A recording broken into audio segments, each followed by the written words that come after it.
পাল বংশৰ প্ৰতিষ্ঠাপক আছিল ব্ৰহ্মপাল। আনুমানিক 990 খ্ৰীষ্টাব্দৰ পৰা 1138 খ্ৰীষ্টাব্দলৈকে পাল বংশই কামৰূপত শাসন কৰিছিল। পাল বংশৰ ৰজাসকল হিন্দুধৰ্মী আছিল। ৰজা ৰত্নপালে পাল বংশৰ ৰাজধানী হৰূপেশ্বৰৰ পৰা দুৰ্জয়া নগৰলৈ হস্তান্তৰ কৰিছিল।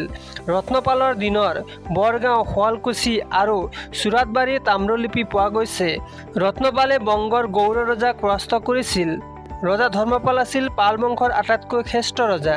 ৰজা ধৰ্মপালে পাল বংশৰ ৰাজধানী দুৰ্জয়া নগৰৰ পৰা কামৰূপ নগৰলৈ হস্তান্তৰ কৰিছিল। পাল বংশৰ শেষ ৰজা আছিল জয়পাল।